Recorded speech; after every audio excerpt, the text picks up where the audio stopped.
I actually, listen, if you mess with me, Brian, I have a whole bunch to throw at you.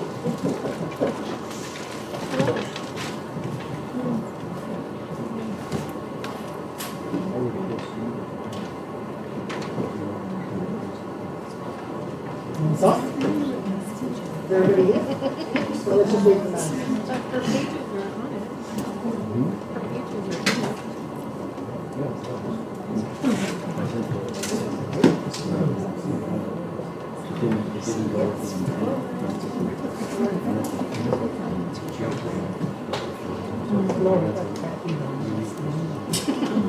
It's because they have foundational, everybody else is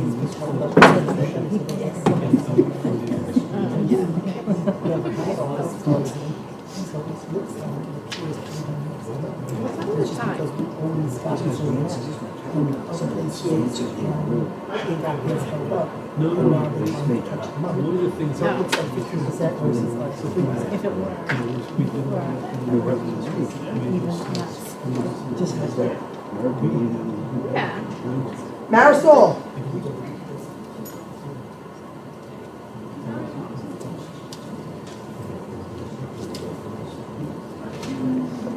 So you have to send us a. Sorry, you're holding us up, man. And understand this, so hopefully it will be aware. Jesse, you guys ready? Can I please have a motion to call the public hearing of the annual meetings to order? All in favor? Aye. Pledge of Allegiance. Marisol, can you lead us? The Pledge of Allegiance is followed by a moment of silence in honor of our men and women serving overseas and at home. Pledge allegiance to the flag of the United States of America and to the republic for which it stands, one nation, under God, indivisible, with liberty and justice for all.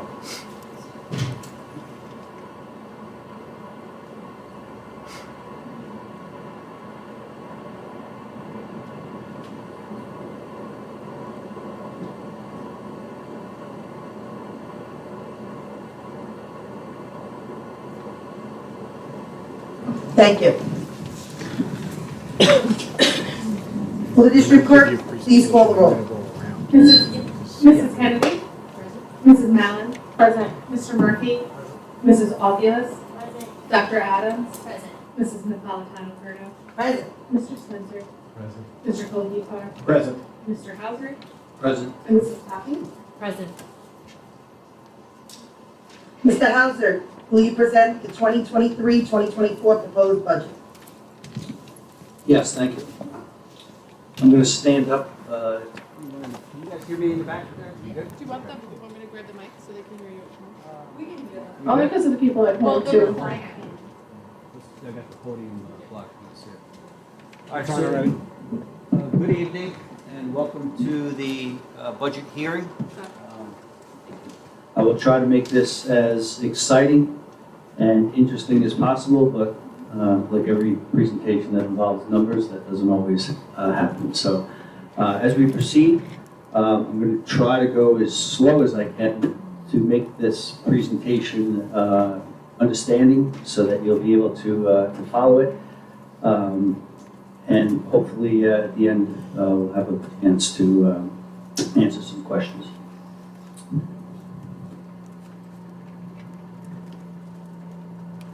Just one,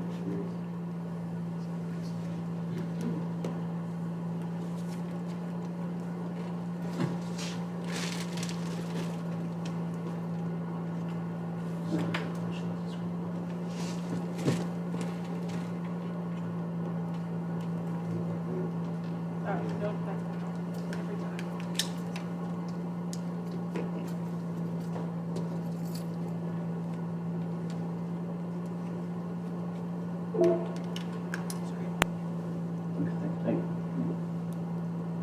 Okay, so this slide, is several of these slides, they're going to be familiar.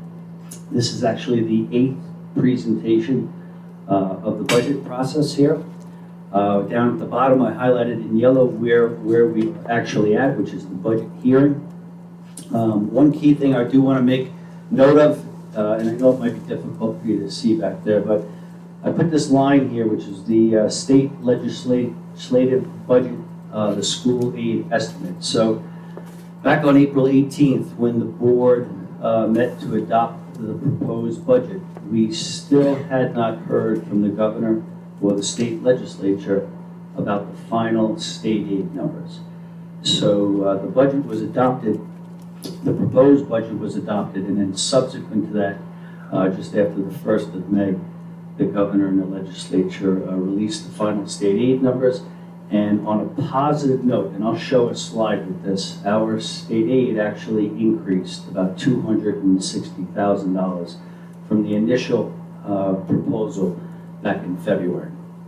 The next and final step in the process here will be next Tuesday, May 16th, will be the budget vote and also the school board election. Okay, so I do want to focus, as we have, I think in the last two budget presentations, on a lot of the positive things that are happening with our programs and our students in the various school buildings and throughout the district. And Ms. Poppy was kind enough to put these next three slides together, but I just want to go through them because sometimes we do forget all the monies that we are spending and all the monies that we are about to be spending. We should have an idea of where they're going, especially on a positive note to help the students. So we have the new Broadcast Journalism, Art, and English elective course that develops and produces a program called Thundervision, which is the high school's broadcasting outlet. We have 135 students who were chosen for national, state, and regional music festivals. The inception of our new unified bowling and girls flag football teams. Our Science Research One student team named regional winner of the Toshiba and the NSTA Exploravision competition for their project, which was isolating and producing targeted bacteriophages for the eradication of African river blindness. Students are on their way to earning A+ certification through CompTIA, the industry standard for establishing a career in IT. Middle school students learn about coding using the, am I saying it right? Kidoyo platform and Hatch coding language. Elementary students develop critical thinking skills through computer science and engineering instruction, wherein they use discovery methods to solve real-world problems. Connecticut High School Virtual Enterprise Dream Team became the first district virtual enterprise firm to qualify to compete in the national round of business plan competition. And last, Connecticut High School's summer internship program provided opportunities for students to gain workforce skills and experience. The Sequest program has been reinstated for select 4th and 5th grade students and provides unique academic enrichment opportunities for students. And district-wide, our library media centers gained Prusa, 3D printers for use by all students. Our library media specialists are facilitating students' use of Tinkercad to manifest their 3D printing visions. And through a partnership with High School Esports League, Connecticut High School has launched a competitive esports program. Student teams are competing in the interscholastic spring major season. Okay, so here, and once again, I know it's difficult maybe back there to see some of this, but I'm going to try to go slowly line by line here because, and this presentation was posted, I believe it finally posted this morning up on the district's website.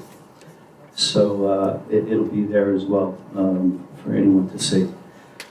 But this slide is the summary of where we are finally at in the budget process. And up on the top line here, this is really one of the more important lines right now because this is what the community is actually voting on. You're voting on the proposed expenditure budget, okay, where we carry it all the way to the far right. It comes with a 3.84% spending increase. And as I have said in the last few presentations, we believe, after going through each of the line items in this budget, that we feel 3.84 is a very reasonable and financially responsible increase, especially in light of these significant increases we're seeing in other major line items throughout our budget. Down here, this pretty much explains how we're actually going to pay for the spending. Okay, so I have here a detailed list of all the various reserves and our fund balances that the monies are coming from.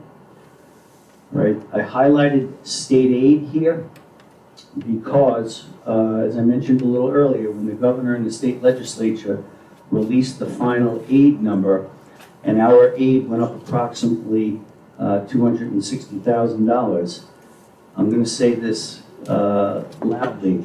If we take that increase that we did incur with state aid, and if we use it the way I feel we should use it, it'll have the effect of lowering the tax rate throughout the community from what we had been saying at 3.20%. It'll get it down to approximately 2.95%. Now that number is very tentative because the town doesn't set the assessed value till approximately September, sometimes even October 1st. So we don't know the true tax rate until the town of Islip actually releases the assessed value. But I believe with the new the final state aid number, we will be able to keep the tax increase to the community below 3% at 2.95%. And what does that mean to people in the community who own homes? Down at the very bottom here, I listed 4 scenarios. I've done this several times now throughout the presentations. And I'll just give you an example. If we look at a home that's assessed at about $40,000, okay, they should expect to see an increase in their school taxes, not the whole tax bill, but just the school taxes, of about $233 a year. Okay. Okay, this slide here, up at the top, it shows the total amount of money, the total revenue, $215,379,000. That equals the actual spending budget. And I just broke out here all the money that we expect to bring in to pay for the budget. What percentages of the total revenue? So when we look at our fund balance, we look at our reserves, okay, we're looking at about 10% those revenues actually support the budget. When we look at state aid, okay, we're just over about 25%, so a quarter of our budget is actually supported by state aid revenue.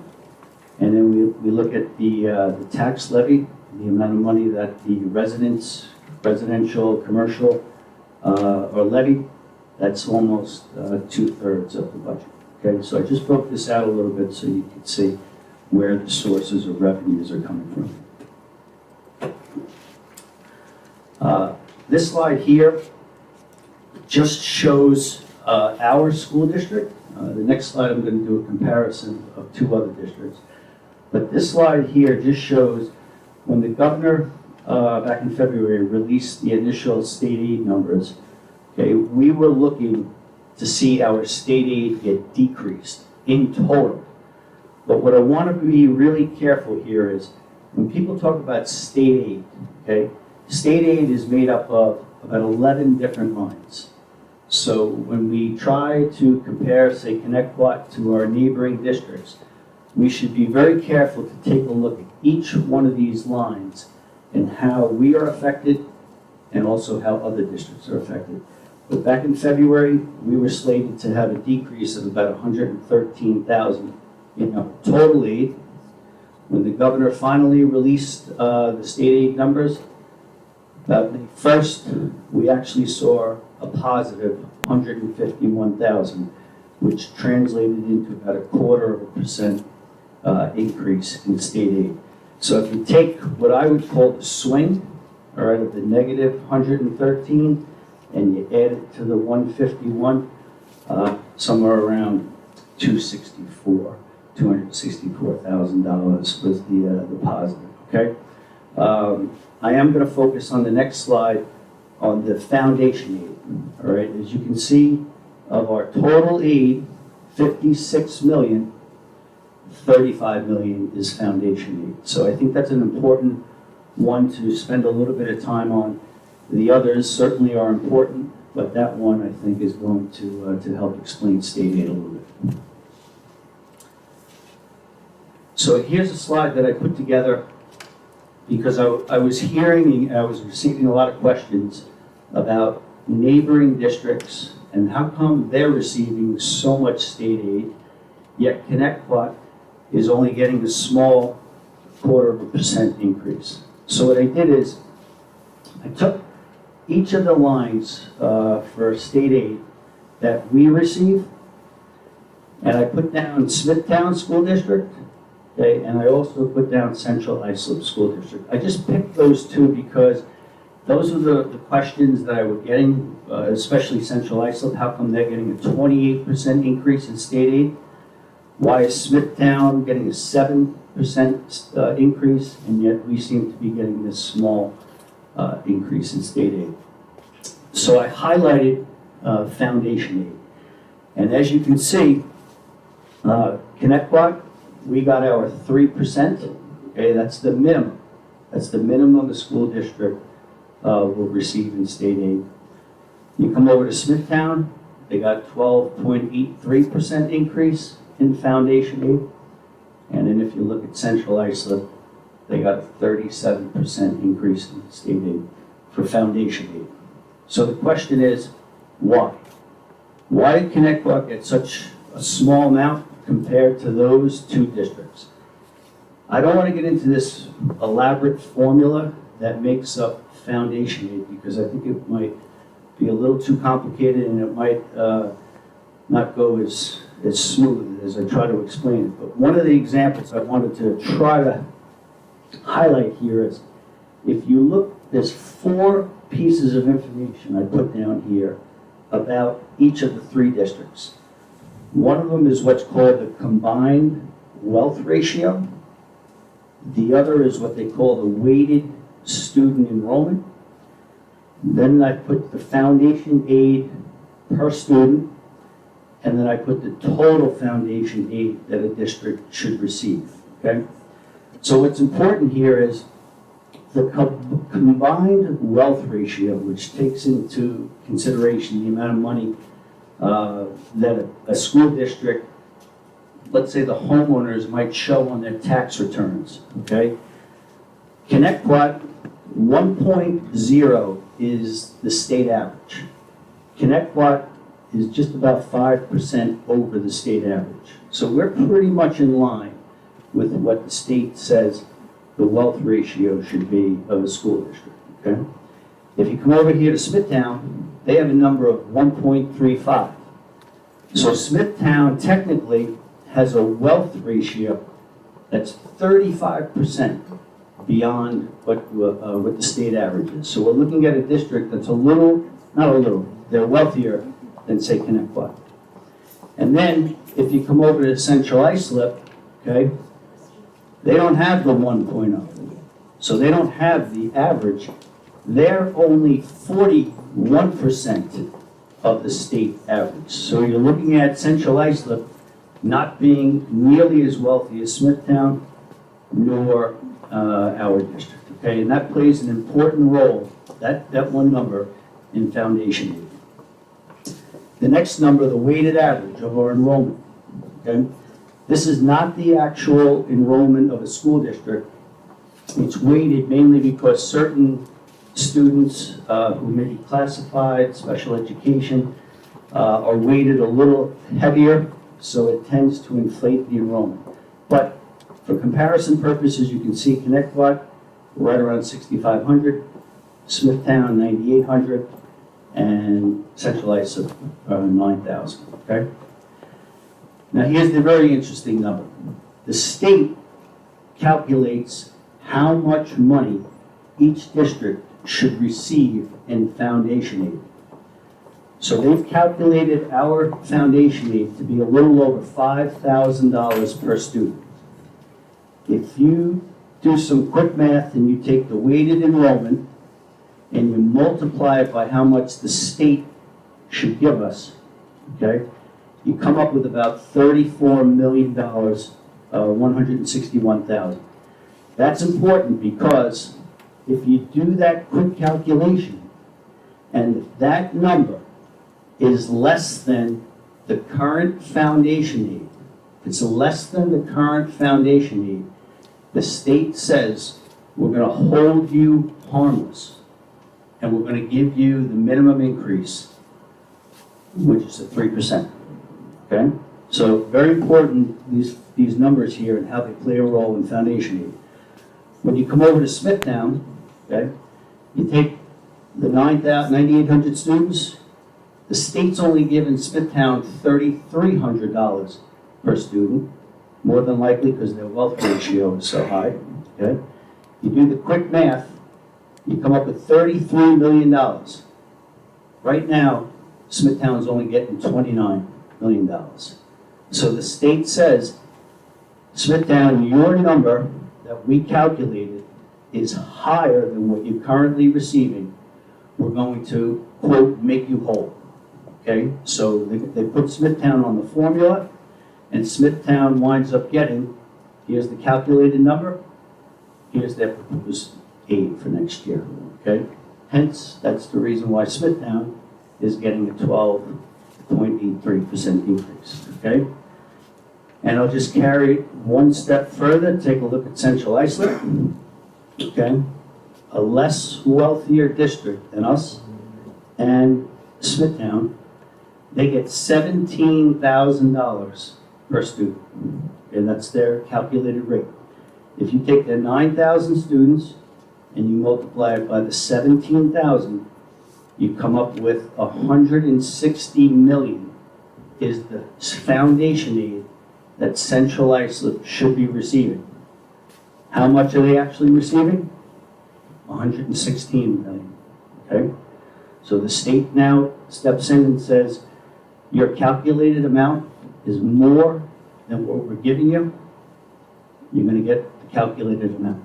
So Central Islip's getting $160 million for the next school year, which comes out to be a whopping $43 million increase, or 37%, all right? So I put that slide up there just to show you two districts in comparison to Connecticut, somewhat neighboring districts, different wealth ratios, different enrollment, but hopefully it just gives you an idea why Connecticut only got 3% and why the other districts got more than that, okay? How do they determine how much per student? That's a very good question. That's the formula, the foundation aid formula. We would really have to get into the, I'll say the nitty gritty as to how that formula is calculated. It does play a role in the wealth ratio and the amount of income that's brought into a district, so. Does that also rely on free and reduced lunch? Does that also rely on free and reduced lunch? Yeah, there is a component of foundation aid that relies on the free and reduced price percentage. Yep. Okay. All right, so I'm going to change gears here for a minute. And I think this is another positive slide, especially for the community, because about 12 years ago, the state enacted what's called the tax cap, which is commonly referred to as the 2% tax cap, okay? And what I did here, I went all the way back with the superintendent's help to 2016, and we showed how much the state said we are allowed to collect from the taxpayers versus how much we actually collect. So all the way back in 2016, okay? The school district could have collected another $450,000 from the community towards the school budget. We did not, okay? We did not collect that money. Had we collected that $450,000, we would have collected it every year, okay, all the way up now until 2024. So that's why I showed the yellow numbers. Same thing when you come to 2019, okay, the state said we could have collected another $1.8 million in school taxes from the community. The district did not do that, okay? So once again, I carried that number because had we collected it, we would have collected it each year thereafter. If you add up all the years that the district did not collect the monies from the community, the total is a little over $30 million, okay? So I believe, in my opinion, this slide shows to some extent how fiscally responsible the district is when doing the budget, that we are given an amount that we're allowed to go up to, and for the most part, we never exceed that. We actually collect a lot less, okay?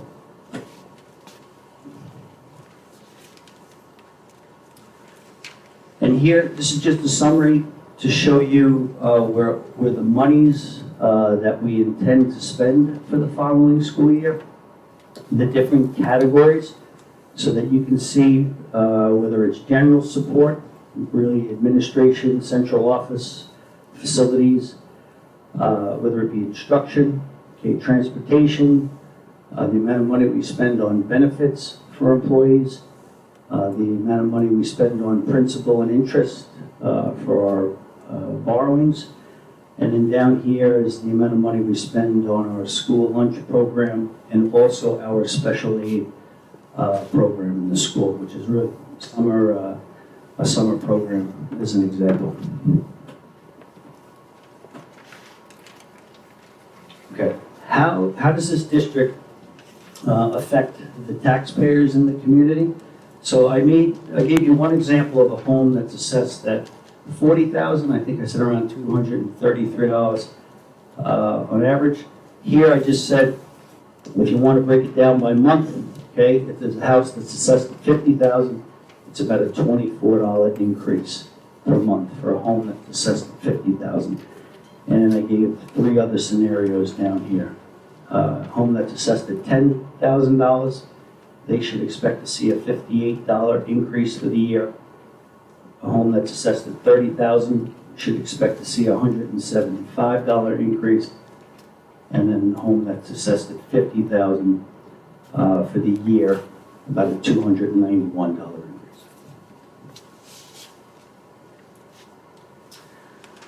increase. So the wonderful contingency budget slide.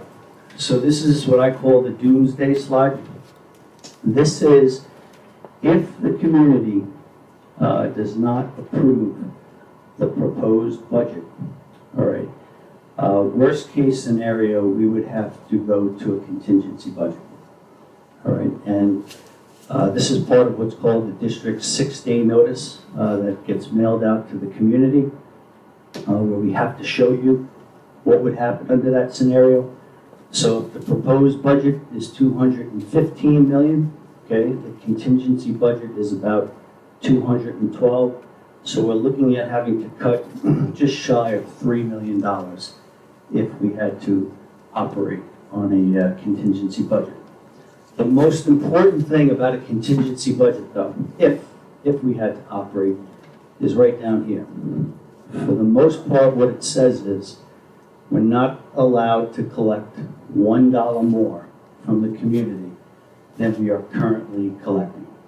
So if we ever had to operate on a contingency budget, we would have to operate with all the increases, cost of living increases, especially to operate the district, with $0 more dollars than we're currently collecting from the community. Not a very pleasant scenario, and I hope we never have to experience that. Okay, so next Tuesday, there will be a proposition on the ballot. Unlike last year where there were several propositions, this year there will only be one, okay? And we will, the proposition will be asking the community to vote on the current proposed budget, which comes with a 3.84% increase, okay? And that's under the tax cap. Okay, this is just a reminder here, once again, that the budget is coming in under the tax cap. All right, next Tuesday is the vote for the budget as well as the school board election.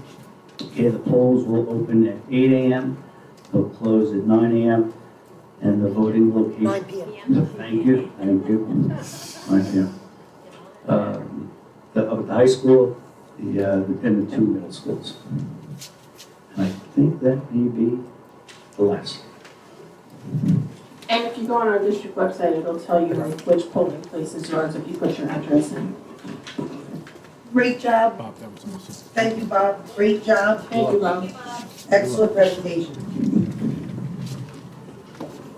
So go ahead, I'm gonna give you that. Public comment on the public hearing only. I will now open the floor for the public comment portion of the agenda. This public comment period is for comments or questions on the proposed 2023-2024 budget only. The time available will be limited to 3 minutes for each speaker. I will call individuals forward one at a time. Please wait for my acknowledgement before stepping up to the podium. You should have received a numbered card from security on your way in. If you have not, please see a security guard at the back of the room. Is there a number one? I don't think we got cards. Okay, is there anybody who would like to speak? Go ahead. When we have a bond, we get a certain amount of money back from the state. Where does that appear in the budget? So great question. When when the community approves a bond, and we go out and actually perform what we would call the capital project work. Once the projects are substantially complete, it starts the process for us to receive building aid. Mr. Allen, am I correct, around 2/3 of the project's eligible? Yep, 67%. So 67% of every dollar we spend that qualifies, we get that back in the form of building aid. Okay, that's the line. Yep, so that's that line that I showed. I saw that. Okay, very good.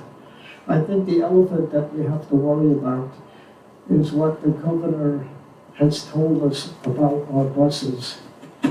That I believe in 2027 or so, we're not going to be able to use diesel buses and We're not gonna be able to purchase. purchase diesel We'll still buses. be able to use till 2035, but we can. Okay, then we'll have to just at that time run out the buses until they're no longer serviceable.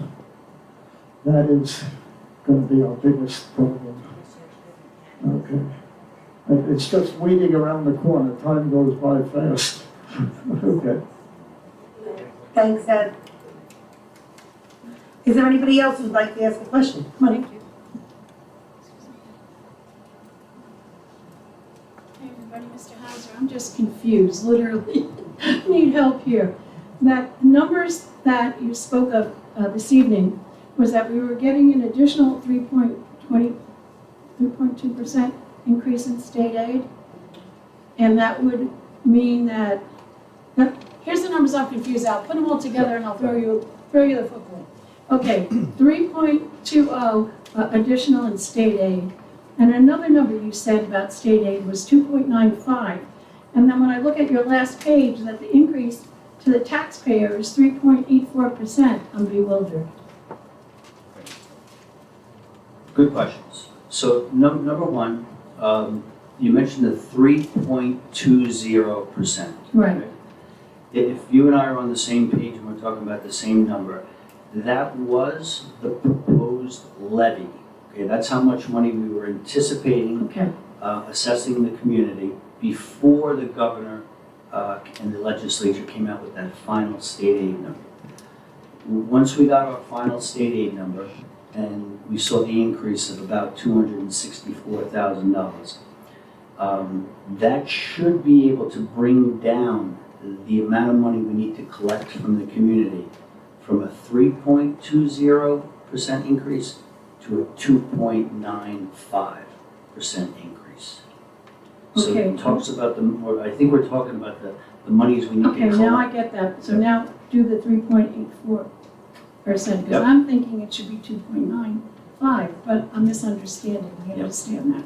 So the 3.84, that's the spending increase. So the amount of money we're spending this year to operate the district, we're anticipating having to spend 3.84% next year. So the aid number that I'm talking about, that's just helping us pay for that number. So that 3.84 remains the same. Thank you, appreciate that. Thank you. Is there anyone else who would like to ask a budget question?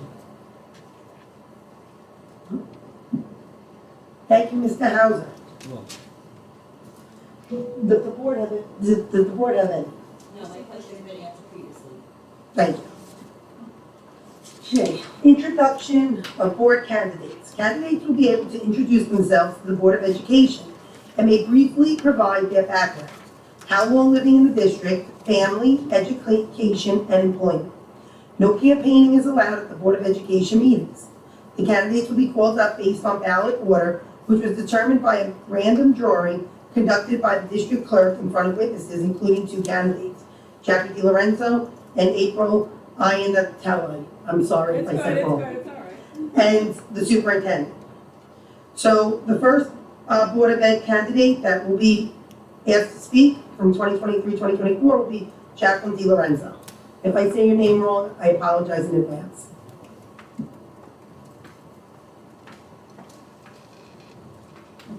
This is quite different from my few years of being at this podium. I am Jackie DiLorenzo, and I am a lifelong resident. Graduated in 1998 from Connecticut. I work at Connecticut Public Library. I actually started out with a math background. I got my BS at Stony Brook, applied math and statistics, and I went to get my master's in library and information science from St. John's University. And I'm at the library for, like I said, it's over 20 years. I'm a children's librarian for about 15 years. I love working with kids, like preschool to grade 5. It's great. We do a lot of science, STEM. It's really, really fantastic. I have 3 kids of my own. My oldest is middle school and loves to runs track. My middle guy is a baseball player, and my little girl is a dancer. Like her mama, I love to dance. Like I said, this is very different from my usual. As far as any community involvement, I do all sorts of things. I'm on Bohemian Civics as a secretary, I'm in PTAs, Mental Health Advisory Council, Curriculum Committee with Ms. Poppy. And I want to thank you all for being here. And I also just want to add that in the, Meet the Candidates events that we've had such really positive exchanges, all 5 candidates. And including, some positive exchanges I've had privately with Melissa, where we've kind of encouraged each other through everything that's gone on. So I'm looking forward to next week, and I just want to wish everyone lots of luck. Thank you.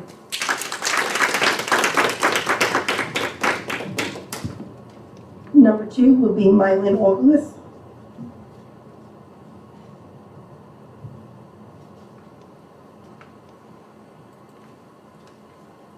You think that's strange? Last time I was behind a smite was about 9 years ago. Oh, where are my glasses?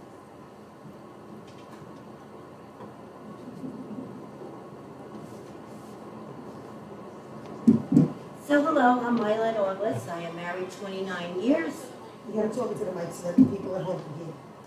Hello, I'm Mylin Orgelis. I am married 29 years. I have 3 amazing kids. My first son, he is married to a school teacher. He owns a pizzeria. And when he met his wife, or future wife at that point, I knew she was the one. Amazing, amazing. She's an amazing mom, amazing wife, and gave me 3 beautiful grandchildren. My husband used to tease me, and still teases me. You gotta learn to say no. And I'm like, that's not Mimi's job. Mimi don't say no. I have my son Matthew, who graduated top in his class, and he's currently a mechanical engineer. Then I have my baby girl, who is in her 3rd year for pre-med and has recently been certified for EMT. And then I have my 3 fur babies. I am currently an accountant, and I work with my clients for personal tax returns, for personal and business tax returns. When I was pregnant with my daughter, my husband and I decided, okay, 3 kids, 2 working parents, it's gonna be a little tough. So we decided that at the time that I'd stay home for a while and just be with the family. And it was the most rewarding experience I've ever had, because it allowed me to be hands-on with my kids. It also allowed me the opportunity to get involved in a lot of community events, school events. And I have so many to list, too many to list. I have 25 years on my resume, and I was trying to think back, I'm like, okay, what should I add? I'm like, too much. What I will share is some of my memorable moments. I remember the first time coaching Little League. I was going to pick up the roster at Joe Torre Little League, and I had the coaches, they're snickering, and I'm like, smiling. I'm like, okay, something's up here. I don't like what's going on here. I get the roster. I have my first practice with my boys. Who's kicking the dirt? Who can't throw the ball? And I'm like, who can't throw a bat? Who can't swing a bat? And I'm like, that's why I got those boys. And I was proud to say at the end of that first year, we won the division for their age group. So I went around, I'm like, yeah. So it was truly a bad news bear experience. But I have served on, like I said, many committees. I have served on many Board of Ed committees. I have served on many parent committees. I have been yearbook and fundraising and school newspaper editor, and I've served on the PTA boards. I've done scholarships and yearbook and talent show. I am currently the lead organizer for the Stop Island Hills, and it's been a very rewarding experience because it's really hands-on with my community. And proud to say we won round 1 against the town for that one, so a very big accomplishment. I'm not going to bore everybody with all my resumes here with my volunteer efforts, but I would like to say that I was recognized for my community involvement. I was presented a proclamation by our local county legislator, Anthony Picarella, I should know that name, for Woman of the Year for distinction for community advocacy. So, thank you.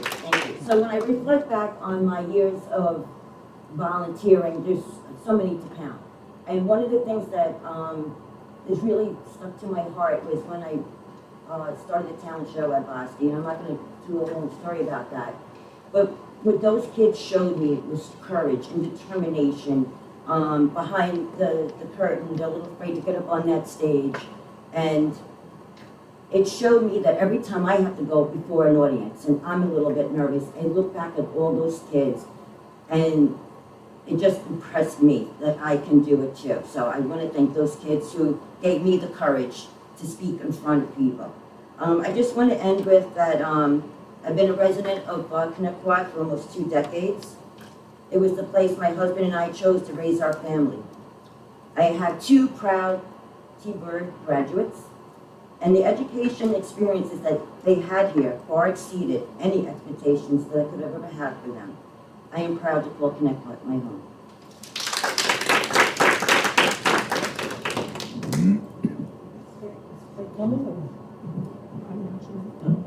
Craig?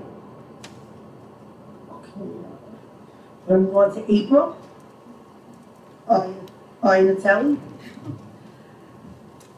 Hello, my name is April Iannatelli. I am not one that really enjoys talking about myself, so I'll do my best. I feel like I've done this spiel nonstop for the last month, so for anybody who's already heard it, I apologize. I also am a longstanding Connecticut community member. I'm an alumni of Connecticut. I have 3 children. All my children have gone through Connecticut. My oldest is going into her last year of medical school. My son is at Florida State College, and my youngest is a 9th grader at the high school.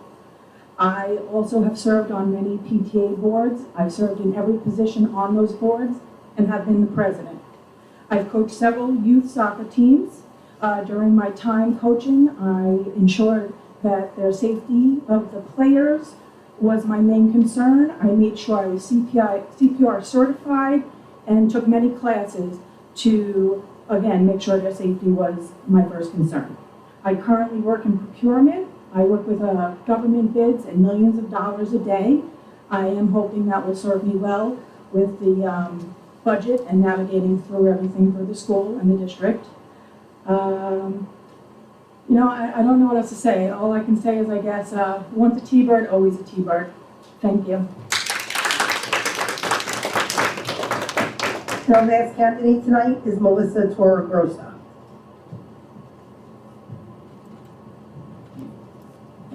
Had a feeling I wasn't going to be tall enough. Alright. Hello, everyone. I'm Melissa Torregrossa. I just kind of want to first start thanking Jackie. April Craig's not here, but what she said is very true. I think that the five of us have really been kind to each other in a time that it's really difficult, and that's, you know, it's extremely important. This is mentally trying, so I do appreciate that. I appreciate everybody.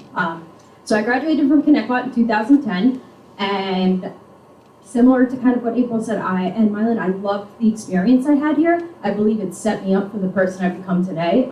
There's been like a recent uptick in interest of like a gap of my life from 2010 to now.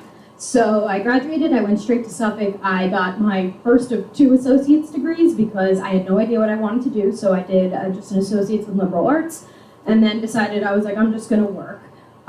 Took some time, I tried a few things. I tried to go back to school for psychology. I didn't really like it. I tried to go for being an EMT. I really didn't like that. So I took some more time. I needed to do a little bit of self-exploration. I needed to learn some things about myself, and I think that's what made me who I am today. I try not to live in that past anymore. I try to go forward. So with that, I am now currently, next week, graduating from Stony Brook with my Bachelor of Social Work. A 4.0 GPA. I'm in 3 honor societies. Thank you.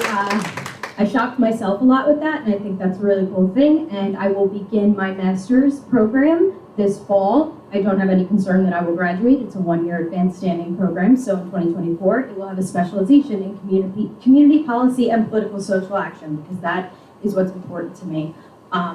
For me, my volunteering and my social action has been on a kind of wider scale level, because I kind of find it a little bit difficult right now if you do not have kids in the district, because I am not a parent right now, which is okay, to find like your place a little bit. So I kind of do some legislative advocacy. That's really important to me. I believe all of those decisions from that level trickle down here, which has kind of been fun for me to learn to read all of these policies too, as wonderfully worded as they are sometimes.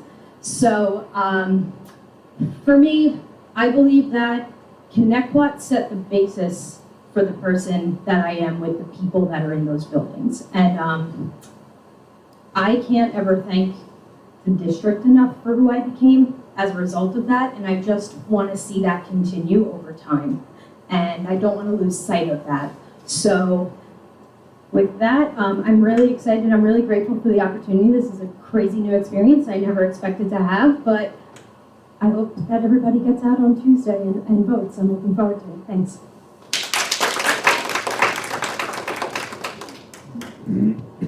Thank you all for being here, for speaking. Good luck to all of you. Can I please have a motion to adjourn the public hearing of the annual meeting? Second. All in All the favor? candidates on Tuesday, good luck.